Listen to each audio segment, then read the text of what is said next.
really the art and science of turning fiction into fact. Sometimes kind of real architectural life interferes with intellectual architectural life. There is no such thing as architecture. Hello, this is Vikram Prakash, and you are listening to Architecture Talk. Each episode, we have a conversation about architecture and design thinking, and we are trying to think about what architecture is today, what it has been in the past, and what it might be in the future. Today, I have here with me in my studio 3 young architects from Seattle, Cassie Blair, Tim Richey, and JoAnn Hindmarsh Wilcox, all of whom are the core part of the committee that's putting together the AIA Honor Awards this year. And I thought it'd be great to have a conversation with them, not to discuss the AIA Honor Awards, but to get a sense of where architectural thinking is in the city today. Welcome to Architecture Talk. Thank you for inviting us. Absolutely. Indeed. Thank you. Great. And I thought, I've been here about 20 years in Seattle, and I've seen the discourse of architecture in the city vacillate around questions of regionalism, critical regionalism, modernism, Northwest modernism, tectonics, and so on. These are the kind of things that come up in our academic discussions. And I'm wondering, perhaps starting with you, Tim, where discourse is going today. Now, I think you have been involved with the AIA Honor Awards for a number of years. Yes, I think I'm going on 7 or 8 years. I sort of lost track at one point, but it's been several years. So what do you think? What are the sort of changes you're starting to see or you're noticing in thinking around architecture in the city from your experience with the awards? Mm-hmm. Well, what's interesting is that I think I have now enough years, as many years as part of the Honor Awards Committee, that I can start to see changes in the sort of the styles of architecture that are being celebrated or being pursued more vigorously. Uh-huh. And you can't look at that from a year-to-year basis, but over several years, you can start to see a kind of a changing dynamic or sort of an evolution of where design and architecture in this region is going. And I can certainly recall in my first few years on the committee, there tended to be a greater focus on extremely expensive single-family homes. Right. And although we still get and have received every year of the Honor Awards many great single-family projects that are consistently awarded as part of this program, the character of those houses has tended to shift a little bit, and the way that the jury is seeing them has shifted. And so I think, in what way? How's the character shifted? I think that there's a little bit of a greater attention to kind of spatial character and craft, and less about sort of wealth and the richness of materials and details. Spatial character and craft sound still very much like a investment in the ethics of regionalism. Would you still characterize the work as strongly dominated by that idea? Yes, I think so. Yes. But also I think there's been a greater attention in the last several years of designers' ability to do more with less. Uh-huh. And I think we're seeing that, and I use the single-family residence as a sort of a vehicle for that transition, but I think it's happening really across all project types. Mm-hmm. And that, and maybe some of it has to do with the jurors. I'm sure it does, and the attitudes that the jurors bring as individuals to the program. But in some ways, that also reflects a changing mindset in architecture thinking. So you're not talking about less is more as a sort of Misesian sense. Seems to me like you're trying to express something akin to a more minimalist ethic? I think it's more about no, it's not the less is more in a Misesian way. It's more about finding and bringing out beauty in economy. Right. I think that's interesting. JoAnn, but we are becoming a global city, aren't we? Absolutely. I'm not sure if becoming or are. I think you can argue either, depending on either how long you've been here or what you think regional versus international looks like. Right. I mean, there's a huge influx of people into the city. Sort of densification is certainly a big topic. We are worried about how to accommodate so many more people within the core fabric of the city rather than letting them get away into the suburbs. Do you see any impact all this has on architecture, its expression and its culture and its identity? Are you seeing any of this as a force? Absolutely. I mean, I think there's been a larger conversation about context, and not just context as a vehicle or a fabric with which you're responding, but really how can you begin to create context? Because often projects on a block are going up or being built at the same time. Right. How can you create community of context? How do you create context when there is none maybe to respond to, or when the response to that context is something which is not necessarily to do the same thing as was done before, but to really bring in hybrid programs. I'm really thinking about, the transition that I'm seeing architecturally, and this probably isn't a new conversation, but really thinking about function with regard to how can architecture create or incubate new types of functionalities within the context of both the urban environment, residential and commercial and retail. Certainly there are good examples of mixed-use development in our area, and there are examples that leave a bit to be desired. Right. Do you think that speed has something to do with that? Absolutely. Seattle has, over the last sort of 20 years, has been through several phases of high-intensity, super-fast development and growth that then kind of peters out, slows down a bit, goes through a period of with less development, less urbanization, less densification, and then it speeds up again. And I feel like we're in one of those really fast periods. But we were joking right before the podcast started about fluffernutter. Fluffernutter, right? The whipped marshmallow that comes in a jar, right? It tastes really good with peanut butter on bread. Supposedly it tastes good with peanut butter. I wouldn't recommend it to adults. Kids love it, though. We were saying that when you get the jar down. So you're saying local architecture is fluffer butter? I don't know. So let me see if I can make this analogy survive here. Well, when the jar goes down to 30%, JoAnn said, I think by experience, that you can put it in the microwave and it expands to fill 100% of the container again. Mm-hmm. It's the same 30% of nutrient density, but now it fills a greater volume, right? I see. So I think when we have those slow periods in the development in Seattle, it's a time when there's a little bit more experimentation. You have the same level of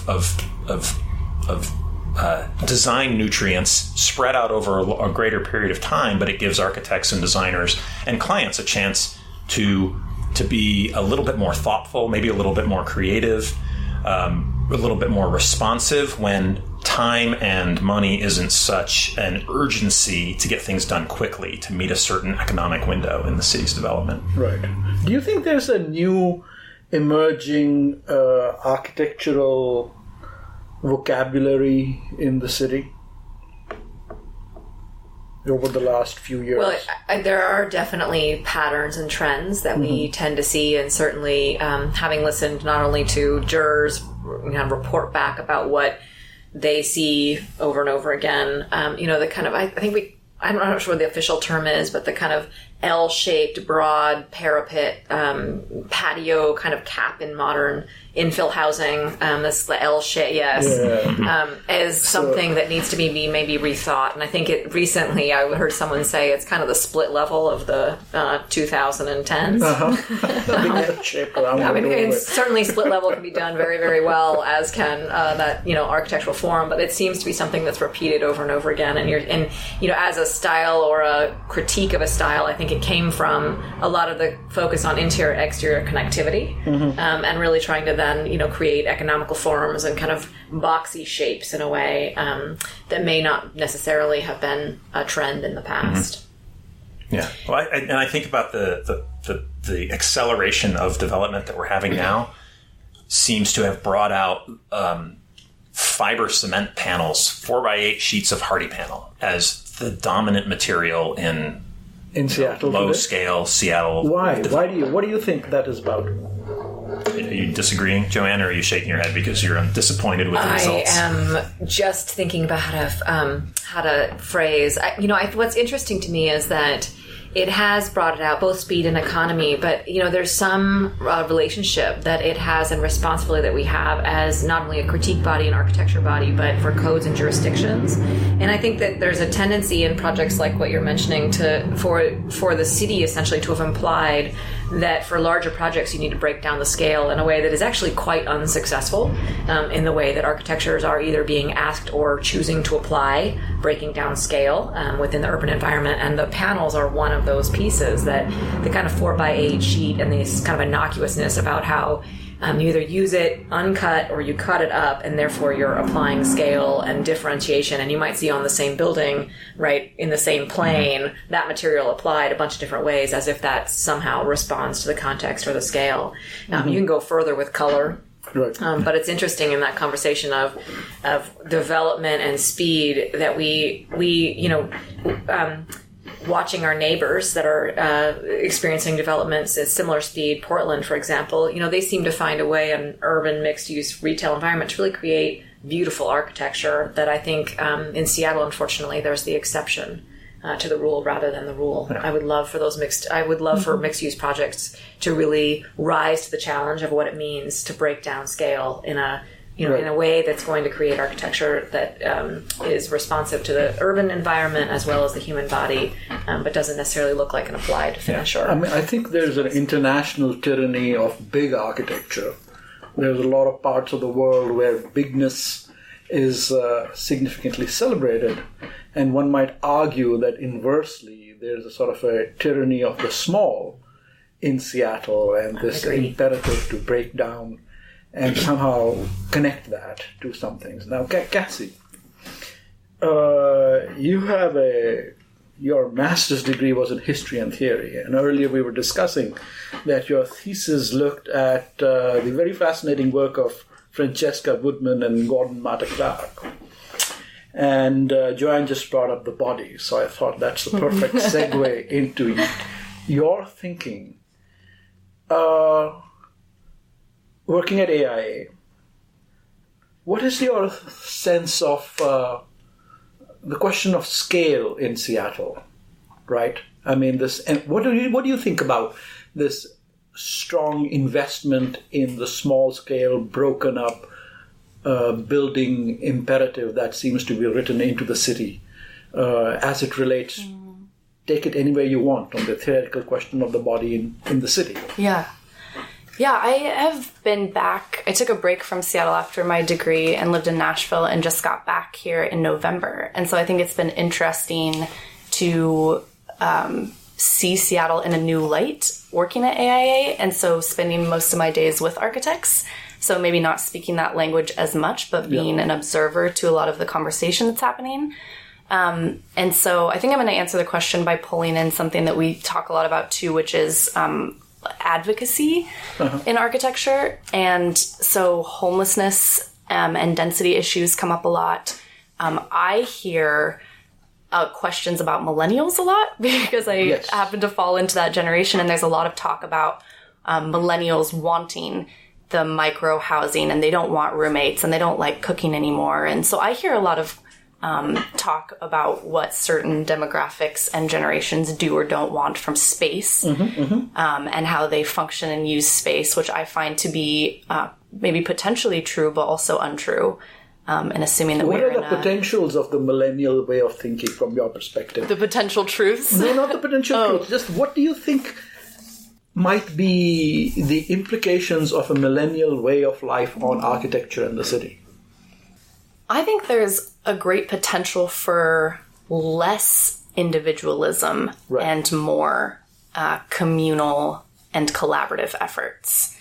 So that feels like a big discrepancy to me when I see the huge influx of microhousing, so much so that you go to find an apartment and you're really torn between whether you get a roommate to share a one bedroom or you spend a couple of $100 less and have 200 square feet on your own or something. So I find a potential lost opportunity in terms of really having conversations with a newer generation about how they might like to live and what that could mean for new developments and density in the urban core. Right. So there's a constant debate in Seattle about the single-family character of the city versus potentially the need for a more micro-housing, multi-family kind of character to the city.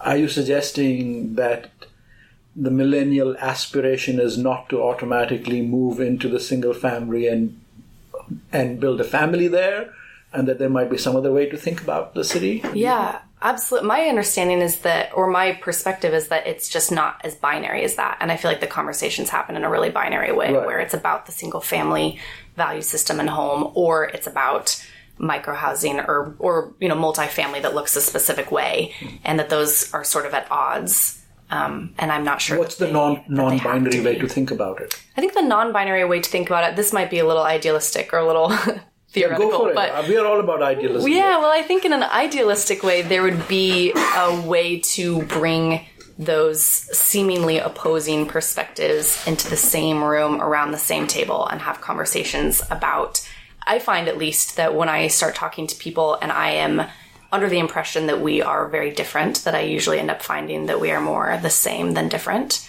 And I think that that's kind of a larger parallel to things that are happening politically, obviously, and to diversity and embracing diversity in general.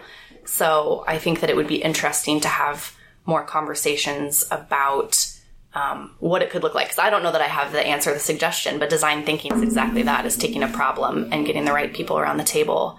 And it's not just one perspective. It has to be a lot of perspectives. JoAnn, any ideas on what a middle ground might be between micro-housing and single-family housing as a vision for the city? I think what's interesting is that in Cassie's point, we are often more alike than we are different. And I would think that the thing that draws us to any housing situation, whether it's single-family or multifamily or micro-housing, is more often than not the need for community or the development of connections between neighbors, between residents of either partners and residents that you're living with, and or reaching out to your neighborhood and or reaching out within your building. I mean, you look at a lot of models of housing that do start to bring those aspects, whether it's food or gathering or celebration, and out of either the single family home and or the multifamily, and create opportunities for people to live differently, almost like you would imagine some of the housing that's going on in University of Washington Housing and other colleges around the area, is really thinking about, what are the appropriate sizes of those communities? How can you create connections between people? And then how can we actually begin to bridge the gap of meeting your neighbors in doing that in a way that allows people of all generations, all diversity, to begin to understand each other, but also see each other as human beings. And that's actually really exciting. And I was sort of listening to you, Cassie, going, oh man, I have long dreamt of moving back into the city in a way because I'm missing that kind of immediacy and connection between neighbors. But then I think, well, I live in a neighborhood that actually is starting to generate that, whether it's the block out parties or, all sorts of different ways that can happen in both environments. And isn't there a way that we can look at housing differently, the way you would do urban planning and park planning? I mean, I think it's an interesting thing that, for a long time I felt in some ways Seattle architecture and Seattle as a city in general has always felt itself at the edges of the big centers of the world, whatever it is, New York, San Francisco, that we are kind of playing catch up. But in the recent, I'd say, decade and a half or so, it's starting to feel to me as if Seattle is, carving out its own identity as a leader of many ideas, we, whatever you want, diversity of sexual orientation, marijuana legislation, sort of new leadership in political environments, the resistance to Trump, whatever it is. There is a sort of a distinctive Seattle ethos, which is, coming forward, maybe even beginning back with Nirvana from the 80s or whatever. There's something to that, I think. Tim, do you think that translates itself to architecture and the city in any ways?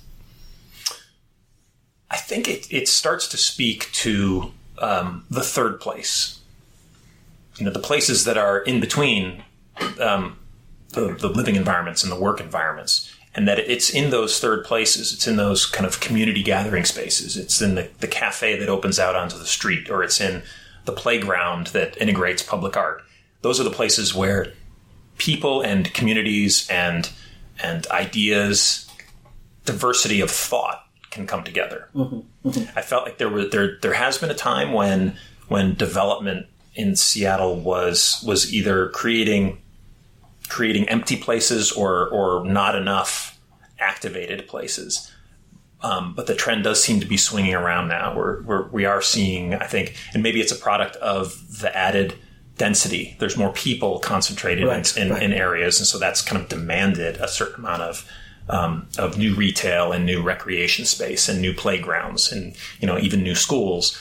That those gathering places that are best when they're designed, right? They're best when good ideas about architecture and urban planning are applied, can really serve those people and help a community grow, help a city grow and become more connected to the world. I think the idea of the public is a strong idea which is emerging out of Seattle, and how that connects to design as a way of producing the public rather than simply leftover space or simply an idea of planning policy is, I think, an emerging idea. We are having a conversation with Cassie Blair, who is at the AIA, JoAnn, who is with Malum, and Tim with SRG, discussing architecture and architectural design thinking in Seattle today, and we will continue after a short break.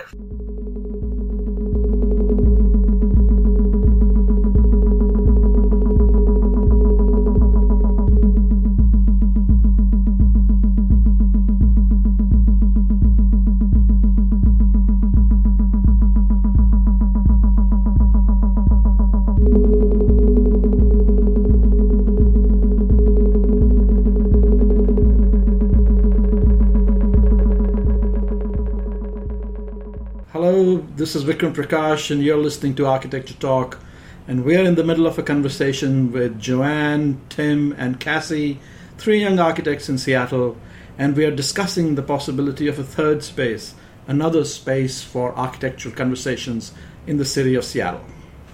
I was actually going to tag on to what you were saying about the human kind of occupation in that third space. As I kind of see it as a unique Seattle outreach of our interior-exterior connectivity and the kind of romanticism of where that used to be about connecting to a vista or an environment. And really, in the new way of thought, we are applying the same thought process between inside-outside spatial connections, but to people, right? And the experience, it's not just people, it's experience. It's like crafting experiences, which for some reason in Seattle seem to be coming from a place of authentic ideal about getting people together and creating community, where other places experience could be something that's artificial or forced or right about a product or something. There's something about the way in which Seattle's applying that, and you see that in kind of the roughness of the materials, which are, again, an outreach of the kind of craft of regionalism, but the way they're being applied now are really thinking about the way in which things almost feel unfinished, and that the human perspective and that the occupant and the experience of that is in some way finishing that architecture. I mean, I think it's very interesting you're replacing nature with people. In a way. I think that's an interesting idea, particularly given that Seattle is so strongly dominated by nature. Yeah. Yeah, I mean, absolutely. And I think that when you think about Seattle in an urban condition, that kind of lack or void thereof could have turned into an architecture that's more insulated. But I think that application of, I don't know whether it's because you just can't beat summer in Seattle or, what it is about our environment from a physical sense, that connection between interior and exterior is so important in the way we practice architecture But here you mean interior and exterior in terms of people. I do. It's not Frank Lloyd Wright. No. That's why I think it's you can apply that to regionalism when you think about traditional Pacific Northwest architecture and kind of, even with the honor awards programs years past, the way in which that would have been read and interpreted by jurors is often, and can still be, about a connection between a romantic version of interior, exterior, just the environment itself. But I think that in the new way, when you look at urban projects and projects that are really successful in continuing that conversation, but on an urban scale, it's really about the connection of people, both inside and outside projects, paying attention to those third spaces, creating experiences where there can be opportunities for people to mix and mill and create community. So that's pretty similar to what you were talking about earlier, Cassie, about the possibility of thinking a third space between the single family and the microhousing, right? I mean, one can say that the street and the community space is as emerging in Seattle a kind of a third space already. Yeah, absolutely. I think that the public space and the way that we're using third places, it's kind of an interstitial mediating point that creates a lot of interest, because this, not being from here, this is sort of a hard city to live in a lot of ways when you're thinking about weather, if it's new to you. And so I'm thinking about the body in space. I feel like some of that is just context. How do you behave when it's dark and rainy for X amount of months? And so I think that Seattle does a good job of tapping in. I think the built environment does a good job tapping into what keeps people kind of alive and sustained here. And I think a lot of that is through third places. A lot of it's through public spaces. A lot of it is through food and the connection to the earth and to the natural environment. I think it's through its history of, music and activism. And so I think there's just a larger historical context that the built environment, can and should really play off of and capitalize on. But let's spend 1 minute on something you started off with. I also came to this city from outside. Perhaps most of us did. What did you mean by it's a hard city to get into? Tell us some of the 2-3 ways. They're so cliche, but I think that... Cliche is okay. Cliche is okay. My personal experience was that socially it is... there's a lot of talk about community building, and I also really like that and I'm interested in that. I have been less clear in Seattle what that really looks like or how you really accomplish that. It feels like it's less incidental encounters. So my perception is that some of that is this larger kind of collective personality. If every city has a personality, I find that Seattle's is a little colder at first. So I'm interested in the ways that the built environment and design Colder as compared to what?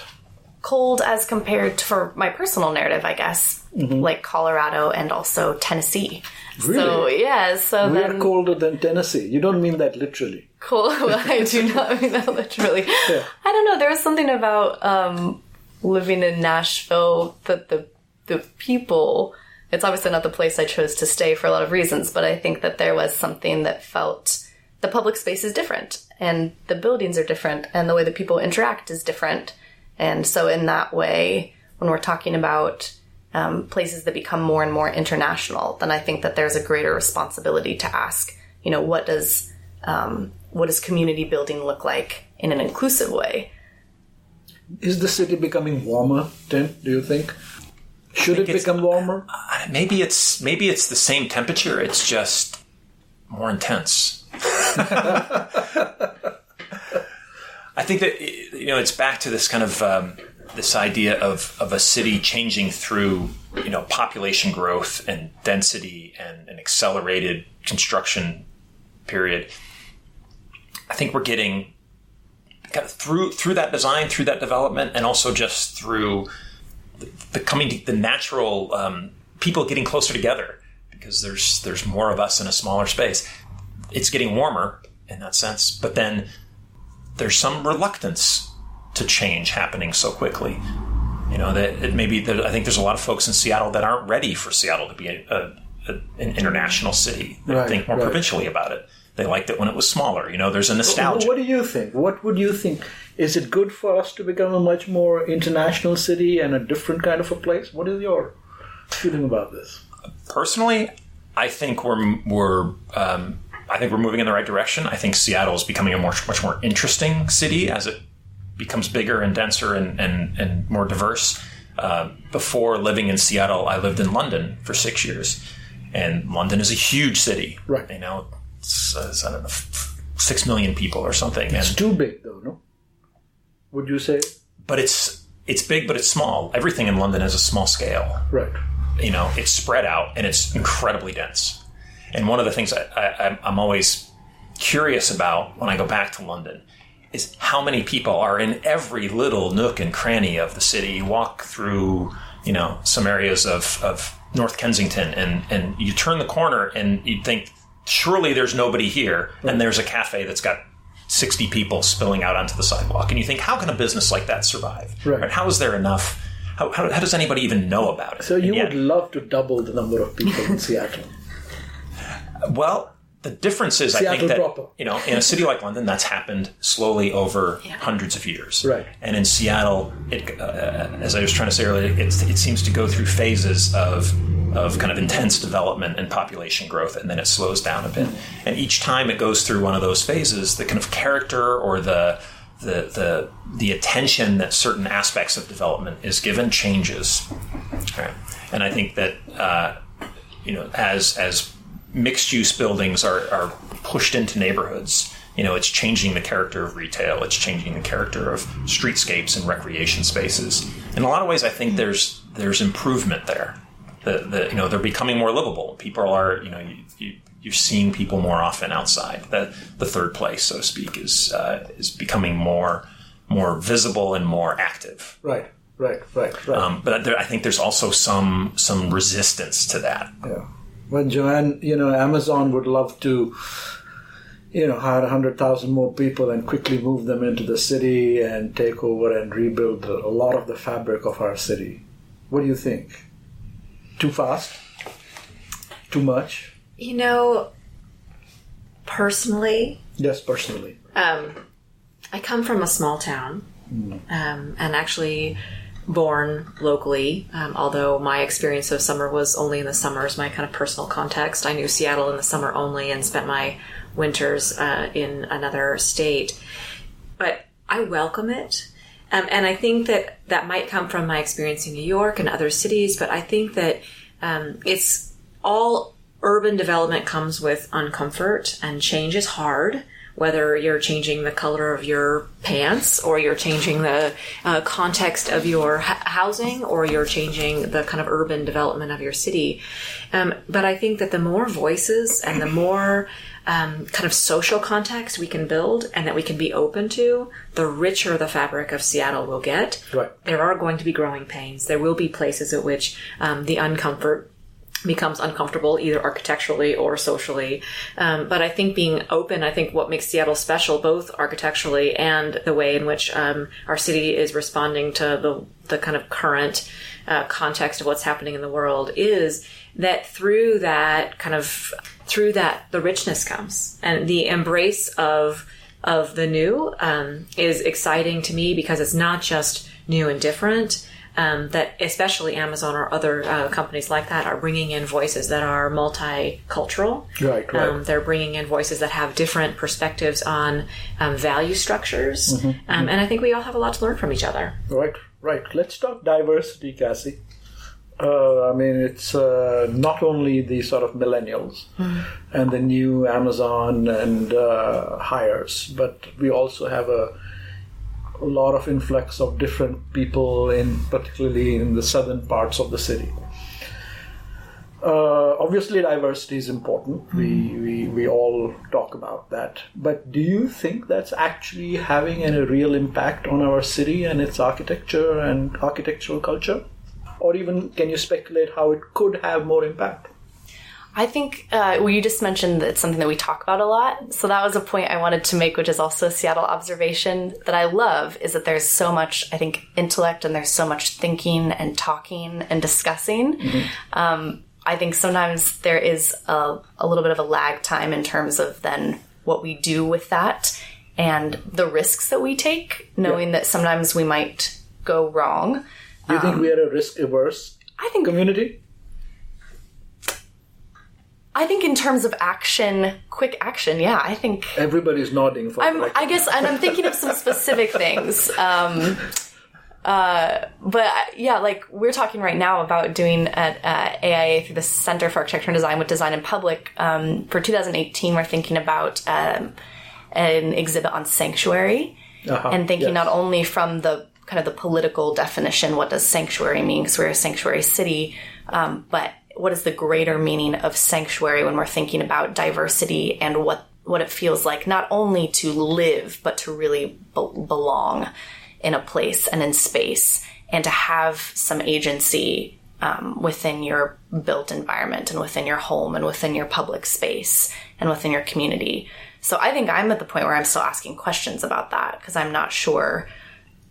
There will obviously, be an effect, but I'm not sure what the difference is between saying that there's an openness to that and really carving out space for it. Let's ponder on the word risk for a moment. I'm interested in each one of you briefly imagining, if you were able to, what's the risk you would like to see being taken here in terms of this, architecture, urbanism, and the built environment. What might be an interesting risk to take if you had free reign? Who do I get to be in this scenario? Right. Am I an architect in this scenario? Can we have multiple risks, just in case one risk doesn't really pan out? You can go for by the time you get to the end of it. Throw 3 at the wall. Yeah, I mean, I think that I'm thinking particularly as the architect, and I think that our role is unfortunately has been and continues to be serving the 1%. And or following the money. I mean, you can kind of voice it. Always been true. Correct. And kind of we are, we do serve at the whim of those that can afford. But I think the value of architects is really in our ability to apply design thinking to problems that are often outside of architecture. And I don't know if it's a risk that we should take as the city of Seattle, an urban place, but the risk we should take as architects is to engage in conversation and design problems outside of the built environment or our traditional realm of thinking. You and mean really with banners and landscape, or beyond that? So, for an example, around human health. Right. Really diving into the science of biology and neuroscience and really understanding, human health and the impact of the built environment around that, and applying design thinking to issues that we may not perceive on the outset are issues of architecture, like cancer. Yes. And I don't know exactly where that goes, but I think that as thought process, as thinkers, I don't want to say that word again, but as thinkers, the ability of the architect is to take in a wide variety of voices and create synthesis out of that. And that would be a risk that as architects to apply ourselves to, human health issues, to human social issues, to racial issues, and figure out what the voice of the architect is through installation, through public service, through advocacy, through the built environment, to bring architecture and the value of design to everyone, regardless of what they can pay. Because ultimately, as architects, bringing the value of design to those that might be new to the country but have voices and can bring design value will ultimately give us more interesting work, more complex work, and more thoughtful work that ultimately will come through in a lot of different ways. I mean, I think design thinking as a concept has now reached broad acceptance, in business and other disciplines, in engineering. So I think this idea has currency. I think it has, but it's still, I think it's, in what I see is it still lives in the realm of either business, economics, product design, industry design. Right. I really applying the idea of an architect participating in a research project with, I'm just going to use the example again of, cancer scientists. Sure. What could that provide, right? And even an architect entering into the conversation of, creating places for human health and really deeply understanding what that engagement process looks like. What does that look like as a role for architecture and architects, and as a risk that our profession in Seattle should take, given the unique social context and the ability for us to really be sanctuary city, to be on the edge of being able to really address some of these critical issues. I see that, we could have a reach. It might not be architectural, it might not be urban, but we could have a reach for humanity that's much further than just the boundaries of Seattle. And that would also include inviting the Fred Hutch doctors and engineers into the architecture studio. What do you think, Tim? I love that idea. And in fact, on every project that we start, we have a little brainstorming session within the team about who we can bring on as kind of a disruptor. And I know that term's become cliched and overused now, but it applies here, right? We're looking for someone outside of the architectural team, outside of the architecture as a profession, who can lend eyes and ears and a voice to a process that allows us as the design team, the creators of the process and the project, to break out of sort of these patterns that we fall into. Examples? Can you give us an example of a disruptive intervention potentially happening around here?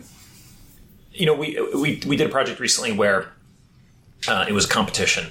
It was for an advanced manufacturing center. Mm-hmm. And we found a guy who used to work for Boeing, runs an advanced manufacturing plant himself, and he's in the industry, but he's well outside of kind of public architecture and funding and development and management process. Right.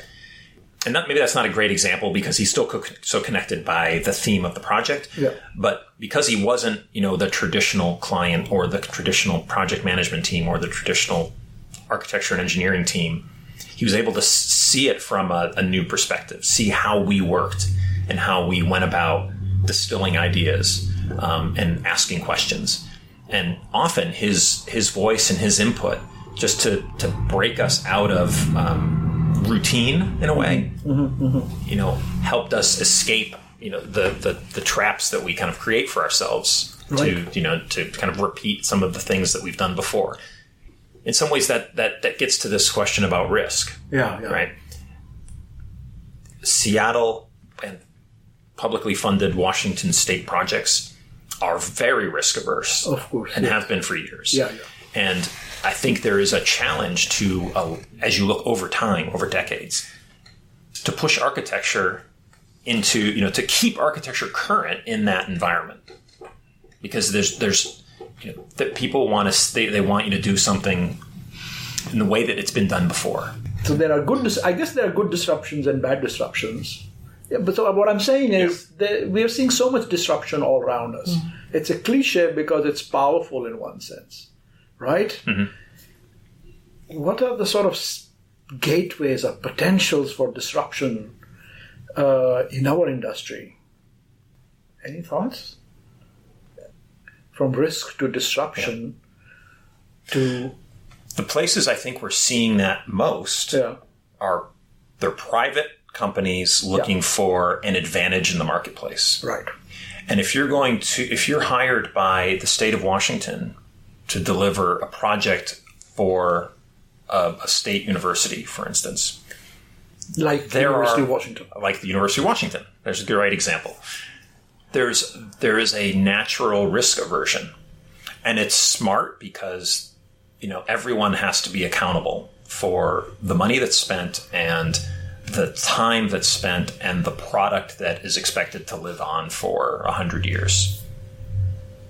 But I've left myself wondering recently whether or not we're doing enough to push the boundaries of architecture, to use three-dimensional modeling tools to help with fabrication. Right. If that's the first time that an architect and a contracting team have done that, they're going to be averse to doing it. Sure. Even if, over time, it ends up paying off. It ends up bringing new horizons to the thinking about architecture and the possibilities in design. So you would love to see, I think it'd be very interesting to see what the really disruptive implications of fabrication are on the industry. I think we're starting to see some of them, but they still seem to be occasional and sort of specific projects. But to see it at a large scale would be interesting. For sure. And let's remember, it was promised maybe 15 years ago, and it still hasn't. Still quite very slow. happened. Still very slow. But you're right. To a certain extent, the industry is slow to change in that sense. But the millennials are blamed for disrupting everything. So what do you think, Cassie? Well, on the topic of disruption, we had a forum on future-ready building, disruptive technology, and data-driven design. And it was mind-blowing for me because we heard from a research scientist at Autodesk who came in from San Francisco and showed us an example of modeling where basically bubble diagrams and concept with certain parameters, probably code, was put in, and then generative design flashed the hundreds of possible iterations and there narrowed it down. And I think that that's scary on the one hand, and also, as a millennial, maybe on the outside, really exciting when you're talking about the capacity then that designers would have to move into other areas where I think we need designers, if it's not drawing all of the iterations of a potential floor plan. Right. So that's kind of one risk that I think that the profession should be willing to take sooner than later. And then the other thing is maybe just more related to policy. I think that we are really good at talking, and I would love to see people get into a room and grab all of the voices that need to be in the room and not leave. And all the money, there's so much money in the city and so many private companies that I think are willing to put money at certain issues. And I think that we should stay in the room until we have a plan for the unhoused to be housed and a better design solution for our density. I think it's possible. So we're going to go talk to global health and the doctors. We're going to go talk to the fabrication people, and we're going to go look at all the data disruptors. I think those are all great places to start rethinking the future of architecture in Seattle. It was great talking to all of you. Thank you so much for being on Architecture Talk. Thank you, Vikram. Thank you. Thank you. Thank you for listening to Architecture Talk. I'm Vikram Prakash, and our show's producer is Sadie Vechler. See you next time.